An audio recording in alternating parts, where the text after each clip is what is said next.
Isang linggo na lang, Burr month na. Ramdam na kaya ang pagtaas sa presyo ng baboy sa ilang palengke? Price check tayo sa unang balita live ni EJ Gomez. EJ, kumusta ang mga presyo dyan? Mariz, inaasahan ngang tataas ang presyo ng mga karneng baboy sa pagpasok ng Burr months, kasabay yan ng pagtaas ng demand at pagbaba naman ng produksyon sa tag-ulan. Sinek natin ang presyuhan sa mga palengke gaya na lang dito sa Pasig Mega Market ngayong isang linggo na lang, September na. Kalimitang handa tuwing Noche Buena ang ilang putahing baboy tulad ng ham, pork barbecue, crispy pata at lechon.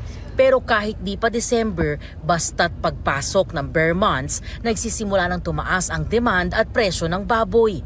Ayon sa Pork Producers Federation of the Philippines, posibleng umabot sa 350 pesos ang kada kilo ng baboy sa mga palengke sa pagpasok ng Burr months.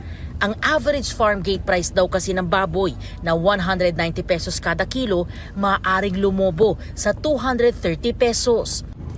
Dito sa Pasig Mega Market, ang kada kilo ng liempo nasa 430 pesos ngayon.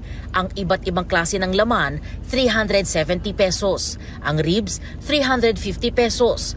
Habang ang pata, mabibili sa 300 pesos.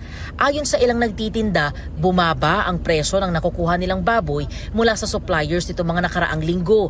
Aabot daw yan sa 50 hanggang 70 pesos kada kilo ng live weight. Huwag daw sanang tumaas para makapagbenta raw sila ng baboy sa mga palengke sa mababang presyo. Dati binta namin 400, ngayon 380, 370. Pero matumal ngayon, baka tataas na siguro kasi Burr month na yun. Sana wag na nilang munang itaas na kasi ilang linggo pa lang na nagbababa ang presyo. Ngayon pa lang bumabawi yung mga magbababoy.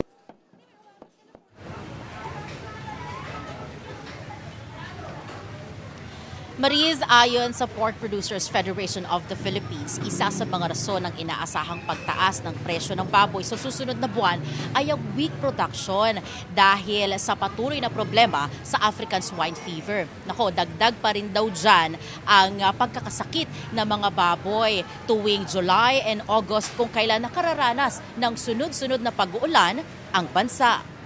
At yan, ang unang balita mula po dito sa Pasig City. EJ Gomez para sa GMA Integrated News.